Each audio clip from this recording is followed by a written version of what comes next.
চারটা প্রচলিত চারটা ধর্ম, যেমন বুদ্ধিজম, হিন্দুইজম, খ্রিস্টানিজম এবং ইসলাম, এই চারটা ধর্ম মিলে একটা নতুন ধর্ম করা যায়, এটা কিছু মানুষ মত দিল। আর কিছু মানুষ বলছে না, এটা সম্ভব না, ইসলাম ইসলামের জায়গায় থাকবে, অন্যান্য ধর্ম অন্যান্য ধর্মের জায়গায় থাকবে, তবে আমরা সবার সাথে সম্প্রীতি বজায় রাখবো, কারোর সাথে কারো কোনো দ্বন্দ্বে আমরা যাব না। এখন এই বেশিরভাগ মানুষ যে বলছে যে সব ধর্মগুলো মিলে একটা নতুন মানব ধর্ম তৈরি করা যায়, ওই মতটা সঠিক হবে নাকি অল্প কিছু মানুষের মতটা সঠিক হবে? তো এখানে একটা মূলনীতি বুঝতে হবে যে কোরআন এবং সুন্নাহর অনুকূলে যে কোনো মত আসুক গ্রহণ করা যাবে, কোনো সমস্যা নেই। বিজ্ঞান হোক, দর্শন হোক, আপনার যে কোনো ইজম হোক, যে কোনো মতবাদ হোক, কোনো সমস্যা নেই। কিন্তু কোরআন এবং সুন্নাহর মূলনীতির বাইরে চলে গেলে কি সমস্যা? এখন হয়তো প্রেশারাইজড করে যদি কেউ চাপিয়ে দেয়, সেটা আলাদা বিষয়, আপনি মানতে বাধ্য হয়েছেন, সেটা আলাদা বিষয়। কিন্তু মন থেকে যদি স্বীকার করে নেন যে না, ইসলামের বাইরেও অন্যান্য বিষয়গুলো মেনে নেওয়া যায়, তাহলে সমস্যা। আল্লাহ পাক আমাদেরকে বোঝার তৌফিক দান করুন। এখন একটা দিকে ফোকাস করে আমি আলোচনাটাকে এন্ডিংয়ের দিকে নিয়ে যাব ইনশাআল্লাহ। সেটা হলো যে আল্লাহ রাব্বুল আলামিন আমাদেরকে পৃথিবীতে পাঠিয়ে দিয়েছেন, সেই আল্লাহর কাছে আমাদেরকে ফিরতে হবে না? ফিরতে হবে। আল্লাহ পাক এমনি এমনি পাঠিয়ে দেননি, সময় দিয়েছেন, আসমানি কিতাব দিয়েছেন, নবী রসুলও পাঠিয়েছেন। কারণ আসমানি কিতাব তো আমরা এমনি এমনি প্র্যাকটিস করতে পারবো না। হাতে একটা কোরআন ধরিয়ে দিলেই তো সবাই আমল করতে পারবে না, পারবে? একজন রোল মডেল তো লাগবে, একজন গাইডলাইন তো লাগবে। সেই আদর্শ গাইডলাইন হচ্ছে রাসূলুল্লাহ সাল্লাল্লাহু আলাইহি ওয়াসাল্লাম। তাকে দেখে আমরা শিখেছি কিভাবে কোরআন আমল করতে হয়, কিভাবে হাদিসের উপর আমল করতে হয়। এটা সাহাবীরা দেখে শিখেছেন, সাহাবীদেরকে দেখে তার পরের জেনারেশন শিখেছে, তার পরের জেনারেশন দেখে শিখেছে। এভাবে আস্তে আস্তে সিনাই জ্ঞানটা কী হয়েছে, চলে এসেছে। পরে এখন আমরা কিন্তু নবীকে দেখতে পারি না, এখন আমরা দেখি শুধু কোরআন একটা কপিজ এবং হাদিসের কিছু বই। আমরা কিন্তু নবীকে দেখি নাই সাল্লাল্লাহু আলাইহি ওয়াসাল্লাম, আমরা সাহাবীদেরকেও দেখি নাই, আমরা তাবি কাউকে দেখিনি, ইমামদেরকেও দেখি নাই। 4 ইমামকেও দেখেছেন? দেখেন নাই। এখন কোরআন এবং সুন্নাহর এই যে সিলেবাস আপনি কিভাবে ফলো করবেন? সমকালীন বরেণ্য ওলামায়ে কেরাম যারা আছে, তারা যেভাবে কোরআন সুন্নাহর ব্যাখ্যা করছেন, এই ব্যাখ্যাগুলোকে আপনি আগের কিতাবের সাথে মিলিয়ে দেখবেন, যদি ঠিক থাকে এই ব্যাখ্যা গ্রহণ করবেন। মানে আমরা এখন আলেম ওলামাদেরকে দেখে দিন শিখছি। যে কোনো মাসআলা জানতে হলে আপনি আলেমের কাছে আসেন না? একটা জব করছেন, জবের বিষয় আপনি হয়তো জানেন না, যেখানে হালাল কতটুকু হারাম কতটুকু, আপনি এসে কাকে জিজ্ঞাসা করেন?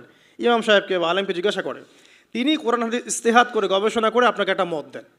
এই মতটা আপনি ফলো করেন না? এটাই মাযহাব, এটাই হচ্ছে মাযহাব, যেটা না মানলে অবশ্য একজন মানুষ ইসলাম প্র্যাকটিস করতে পারবে না। কারণ সবাই তো আর কোরআন সুন্নাহর সব জ্ঞান লালন করে না, করে? সবাই কি কোরআন সুন্নাহর সমস্ত জ্ঞান লালন করবে? কোরআন এবং হাদিস ফলো করতে হবে। তো কোরআনের সব আয়াত কি আমি জানি? সব আয়াতের ব্যাখ্যা আমি জানি? হাদিসের সব হাদিস কি আমার মুখস্থ আছে বা ব্যাখ্যা আমি জানি না। যেহেতু আমি কোরআন এবং হাদিসের সব কিছু জানি না, আংশিক জানি, তাই আমার জ্ঞানটা আংশিক হবে। এখন আমার সামনে একটা মাসআলা পড়ে গেল, যে মাসআলা সম্পর্কে আমার জ্ঞান নাই, তখন আপনি কি করবেন? নিশ্চয়ই কোনো আলেমকে জিজ্ঞাসা করবেন, কোনো বড় পীর সাহেবকে জিজ্ঞাসা করবেন, বা যিনি বরেণ্য স্কলার তাকে জিজ্ঞাসা করবেন। তিনি আপনাকে কোরআন সুন্নাহ গবেষণা করে একটা ইস্তেহাদ বা ফতোয়া দিবেন। এই যে আপনি তার মতটা নিলেন, এটাই মাযহাব, এটা খারাপ কিছু না, এটা পথ, মানে তার মতটা নেয়া। এটা না নিলে সাধারণ মুসলিমরা তো আর দিন পালন করতে পারবে না। সবাই তো আর বড় আলেম না, সবাইকে আলেম। যিনি বরেণ্য আলেম, যিনি কোরআন হাদিস সব পড়ে ফেলছে, তার ব্যাপার ডিফারেন্ট। সে নিজেই মুস্তাহিদ, তার তো আর মাযহাব মারার প্রয়োজন হচ্ছে না। সে তো নিজেই মুস্তাহিদ, সে তো নিজেই গবেষণা করে একটা রায় বের করতে পারে, তার তো আর মাযহাব মারার প্রয়োজন হচ্ছে না। তারপরেও এখন এই যুগে এই সৎসাহস কয়জনের আছে যে বলতে পারে যে কোরআন সুন্নাহর সব জ্ঞান আমি জানি? বলতে পারবে? এই কারণেই বরেণ্য ওলামায়ে কেরামরাও পর্যন্ত তাদের পূর্ববর্তীদের মাযহাবটাকে কি করেন? ফলো করেন। যেটা ফলো না করলে আপনি কিন্তু ইসলামটা পরিপূর্ণরূপে বুঝতে পারবেন না, সমস্যা হয়ে যাবে। আংশিক জ্ঞান নিয়ে যদি আপনি কোরআন সুন্নাহ গবেষণা করে মাসআলা বের করতে যান, সমস্যা হয়ে যাবে, আপনি বিভ্রান্ত হয়ে যেতে পারেন, যেহেতু সব জ্ঞান আপনার নাই। যেমন কিছু মানুষ বিভ্রান্ত হয়ে গেছে, কোরআন সুন্নাহ গবেষণা করে বলছে যে হাদিস আর মানার দরকার নেই, কোরআন মানলেই হবে। হ্যাঁ, এরকম অনেক মানুষ বের হয়েছে এখন। অনেক মানুষ দেখলাম সেদিন বলছে যে কোরআন সুন্নাহ গবেষণা করে দেখেছে যে নবী সাল্লাল্লাহু আলাইহি ওয়াসাল্লাম শেষ নবী নন, আরও নবী নাকি আসতে পারে, নাউজুবিল্লাহ। তো কোরআন সুন্নাহ গবেষণা করে সে তার ওই ভাঙাচুরা বুদ্ধিতে বুঝেছে যে লা ইলাহা ইল্লাল্লাহ কালিমা একবার মুখে পড়লেই হবে, আমলের কোনো দরকার নেই। আবার এক শ্রেণী বের হচ্ছে, ওরা বলছে যে কবিরা গুনাহ যদি করে কেউ, কবিরা গুনাহ যদি কেউ করে ফেলে, সে কাফের হয়ে যাবে। তাকে হত্যা করা যাবে, নাউজুবিল্লাহ। এরকম মানুষ যে বিভ্রান্ত হচ্ছে কেন? বিকজ নিজে নিজে অধিক পাণ্ডিত্যে প্রদর্শন করতে গিয়ে অন্যের মত, বড় বড় স্কলারদের, আলেমদের মতকে প্রত্যাখ্যান করে নিজে যখন সব কিছু বুঝি এমন দাবি করছে, তখন বিভ্রান্ত হয়ে যাচ্ছে।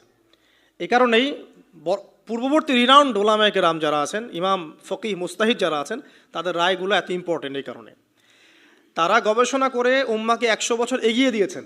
তো এখন কি আমি আবার 100 বছর পিছন থেকে শুরু করব? বুঝাচ্ছি, দাঁড়ান। মেডিকেল সায়েন্স আছে না, মেডিকেল সায়েন্স, মেডিকেল সায়েন্সের যে বইগুলো পড়ে মানুষ ডক্টর হয়, সেই বইগুলো ওই সেকশনের বিজ্ঞ পণ্ডিতরা লিখেছেন না? এখন কেউ যদি ডক্টর হতে চেয়ে বলে যে আমি এই বইগুলো পড়বো না, আমি আবার নতুন করে বই লিখে বই হয়ে পড়ে ডক্টর হবে? যদি করতেও পারে, তাও তো আর সে 100 বছর পিছায় গেল। বুঝাতে পারছি না মনে হয়। কেউ ইঞ্জিনিয়ার হতে চায়, ইঞ্জিনিয়ারিং পড়তে গেলে তাকে অনেক বই পড়তে হয় না? প্রামাণ্য কিছু বই পড়তে হয়। সেই বইগুলো কে লিখেছে? বড় বড় ইঞ্জিনিয়াররাই লিখেছে এই সূত্রগুলো, তাই না? এই বইগুলো পড়ে তারা ইঞ্জিনিয়ার হচ্ছে। এখন একজন চিন্তা করলো যে আমি ইঞ্জিনিয়ার হব, ইঞ্জিনিয়ারিংয়ের যত বই আছে নিজে আমি গবেষণা করে আবার নতুন বই লিখে ওই বইগুলো পড়ে আমি কি হব? ইঞ্জিনিয়ার হব। এই যদি ইঞ্জিনিয়ার হয়ও, তাহলেও কিন্তু 100 বছর পিছিয়ে গেল। বিজ্ঞানী হবে, যে বিজ্ঞানের অনেক সূত্র আছে না, ফিজিক্সের, কেমিস্ট্রি, বায়োলজির অনেক সূত্র আছে না? এই সূত্রগুলো গবেষণা করে করে মানুষ বড় বড় বিজ্ঞানী হচ্ছে না? এখন কেউ যদি চিন্তা করে না, আমি নতুন করে সব তত্ত্বগুলো আবার আবিষ্কার করে প্রামাণ্য বই লিখবো, সেই বই পড়ে নিয়ে আমি আবার বিজ্ঞানী হব, কত বড় বোকা! চিন্তা করেছেন? তো এখন বিষয়টা হচ্ছে, যারা 100 বছর এগিয়ে দিয়েছেন উম্মাকে, নতুন করে আবার 100 বছর পিছন থেকে শুরু করার কোনো মানে নাই। হ্যাঁ, এখন কি করতে হবে? যদি এমন নতুন নতুন কিছু মাসআলা বের হয় যেগুলো কোরআন সুন্নাহর সাথে সরাসরি পাওয়া যাচ্ছে না, তখন আপনি কি করবেন? আলেম ওলামাদের ইজতিহাদের আশ্রয় নেবেন। দেখবেন, আপনি যাচাই করে দেখবেন যে এই মাসআলাটা কোন কোন আলেম কিভাবে রায় দিচ্ছেন। তারপর আপনার বিবেক আছে, আপনার বুদ্ধি আছে, তো যেটা বলছিলাম শর্ট করে বলি, যে আল্লাহ পাক আমাদেরকে পৃথিবীতে নামিয়ে দিয়ে এতিম ছেড়ে দেন নাই। কোরআন সুন্নাহ দিয়েছেন, একটা রোল মডেলও দিয়েছেন। কোরআন সুন্নাহও নাজিল করেছেন, এটা দিয়ে ইসলামকে পরিপূর্ণ করেছেন, ঢোকানোর বের করার কোনো সুযোগ নাই। একই সাথে আল্লাহ পাক রাসূল সাল্লাল্লাহু আলাইহি ওয়াসাল্লামের আদর্শ সামনে রেখেছেন, এটাকে ফলো করে আপনাকে কোরআন সুন্নাহ মানতে হবে। এখন নবী নাই, সাহাবী নাই, তাবিঈ তারা নাই, কিন্তু তাদের উত্তরসূরি ওলামায়ে কেরাম তো আছে, মুস্তাহিদ কেরাম আছেন, মুফাসসিররা আছেন, মুহাদ্দিসরা আছেন। তাদের রায়গুলো মেনে আপনাকে দিন ফলো করতে হবে। হ্যাঁ, তাদের কোনো রায় যদি দেখা যায় কোরআন সুন্নাহর সাথে সরাসরি বিরোধী হয়ে গেছে, একজন বড় আলেম মনে করেন বললেন যে হ্যাঁ, সুদী এনজিওতে টাকা রাখা যেতে পারে, হয়তোবা সে বিক্রি হয়ে গেছে, বা তার কোনো মতের ভ্রম হয়েছে, বা কোনো একটা কারণে, কোনো স্বার্থে সেই কথাটা বলেছে।